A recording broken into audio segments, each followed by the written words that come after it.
Hi everybody, I'm Jones. And I'm Mann. And we're Jones and Mann. And tonight, we're jonesing on Starr Rum.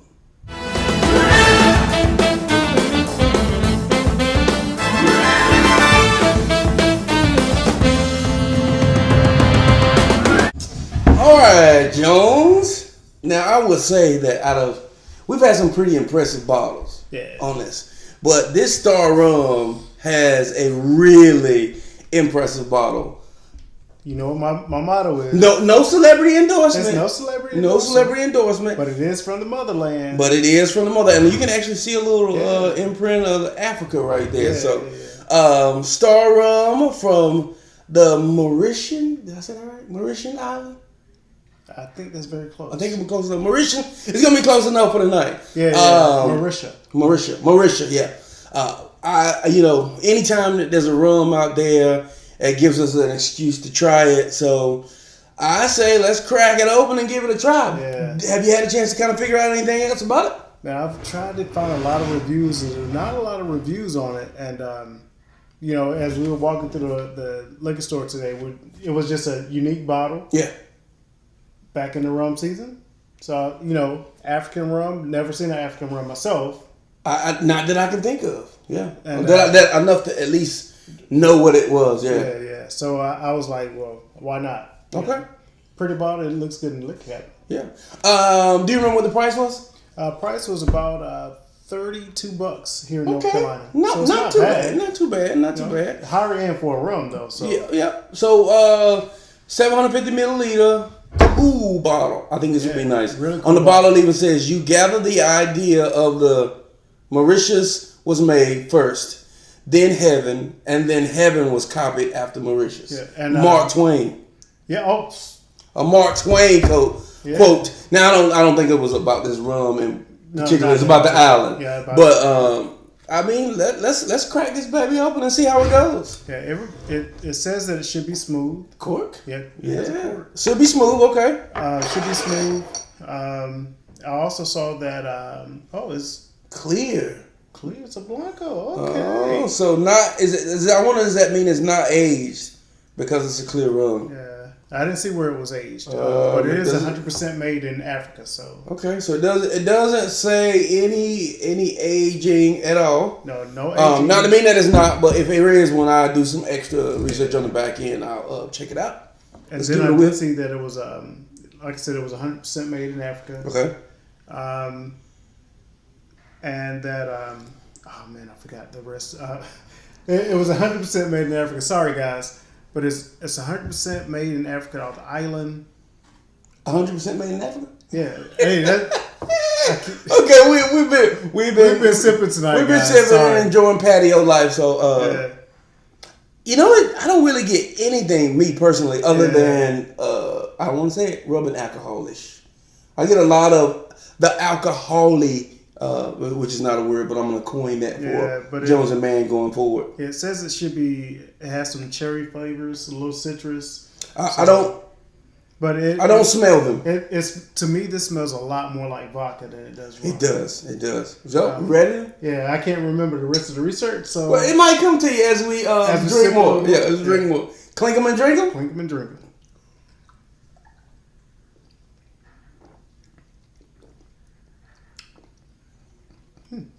Different. Very different. A lot of heat. Yeah, very. A lot of heat. Very mannish on the shot. On the end, though, but it has some good flavors on there. I did get a cherry note. Yeah, that's. I did get a cherry note right down the end. Let me pull it. And I've uncovered that. I really like my aged rum. My rum aged. I think that's where the real character that I enjoy about rum. Typically, when you do a white rum, it's either really bland or it has a vegetable, a real earthy plant life flavor to it. Like that sugar skull that we did. Now I will say, not this is sugar. This is not a Sugar Skull episode, but mixing that Sugar Skull plain and a couple different things came out amazing. But as a neat shot, it was not. But anyway, this is all about Starr. This is about, and for me, the shot was somewhat of a star. It was good. It had a lot of heat. Had a lot of heat for some heat, but after it settled down, it kind of had. Yeah. I could taste some cherry and a little citrus. Yeah, I got a little after my tongue was inflamed with fire. Yeah. There was a little cherry on the end. So, let's clink them and drink them.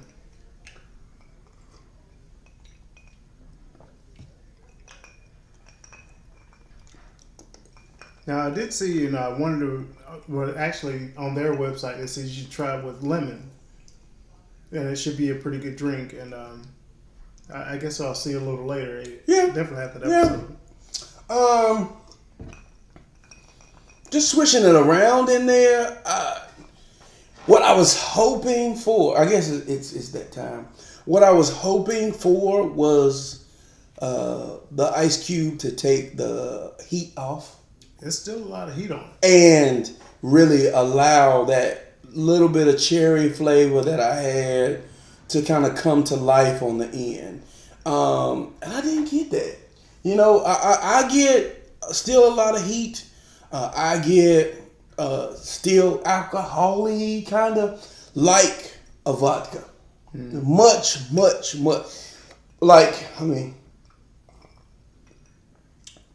if someone said to me, here's a shot, and I tasted it, I would have called this vodka and not rum. Yeah. And not just because of the color, but because of the taste itself and the heat that came, the burn that came with it. So would you favor it or flop? It's a flop. It's a flop. I would a rum flop for me. Oh my God. I would flop it. Yeah, for sure. Yeah. Okay. Wow. Rum flop. Now, I'd be curious to see if there's anything I can mix this with, but nothing comes to mind, and there's no real notes and flavors in here that I like that I want to just sip on it. So I'll say let yours sit for a little. I'm gonna let it sit. I'm gonna let it sit. So what do you think? Unfortunately, right now it's in the flop category. Yeah. Because I think I need to find something to kind of bring out the flavors or to let it sit in the water longer. Yeah. But I can, as it sits longer, it does take some of the heat off. And that's why I told you to sip on yours a little more or let it sit. I did get some of the flavors, but it is I always call that lack of burn, Americanized. Yeah. But I do get some of the cherry, some of the citrus, but it's still so strong that I can't enjoy it. But I think if I could find something to mix with it. Well, yeah, and you say the lack is Americanized, but think about bourbon, think about whiskey. Those things are known for being bold and having strong character, and nothing's more American than bourbon, other than apple pie and baseball. It's just that I agree that I think that some things are kind of like when we talked about the Cuban rum. I think that there was a little bit of difference. It was softer on the American side than on the Cuban side. Yeah. But I think a lot of that comes from the materials, the ingredients that go into making it. So I don't know. Now I remember more of the notes as you say that. Yeah. They were talking about the volcanic soil. Oh, yeah. That is used for the sugar cane. So, I got really excited like, oh, this might not be that bad. Ultra superior light rum. Yeah, and it is a light, but it's very strong. Even at 40%, it's very, very different than the 40% that I'm accustomed to. Really dope bottle. Dope bottle. Crappy rum. I won't say crappy. I just think it's not. If you are a Bacardi rum drinker, you're probably not gonna like this simply because, like I said, that rum that has no real kick to it. Yeah. I call it Americanized. Well, I will now. I don't know how long we've been in the episode, but I will give it. I will give it a little credit that last sip was better. Yeah. So, which leads me to believe that mixed, it may be palatable. But I mean, there's not too many things that you can't mix with something, or enough of something and make it pleasurable. So I think that what I try to do most with our episodes is grade it as a standalone. Grade it on what it is. And there's a ton of stuff that I would mix things with, but I think what people want to know is when I pop the top, how does it taste? Yeah. Is it worth the money I'm going to spend on it? Because truth be told, this was 30 something, but a bottle of Bacardi is what, $15, $18. And if you're going to mix it with something, I don't know. I haven't mixed this, but I'm going to gauge that you probably couldn't, depending on how much you mixed in, you probably couldn't tell a ton of difference. With this, honestly, because I like the taste of it, and as it sits on the water more, I would just want to mix this with a little sparkling water. Okay. Probably a little lemon. Okay. At most. It probably, I'm going to say more than likely would make a good Cuba Libre. I don't get that. But I think that is a challenge for us to try. Very true. So we got two, you gave it a flop. Two flops on Starr Rum. If I could grade it only on the bottle alone, because this is a beautiful bottle. This is nice to be in the cabinet. Yeah. But it's just it's not good. But there you have it, folks. It's another episode of Jones and Mann. It's a flop. You can catch us on YouTube. Where we are now. Yeah. Facebook. You got me, man. You got me. Twitter. Facebook, Twitter, Instagram. If you have any ideas, suggestions, please feel free to share them in the comments below. Feel free to share with friends. We're still trying to really grow this channel and make it something that people find entertaining and interesting. So share, comment. Special shouts out to our July contest winner of the Jones and Mann starter pack. And I guess that's pretty much it. Yeah. Thanks for viewing, guys. We'll catch you next time. Jones and Mann.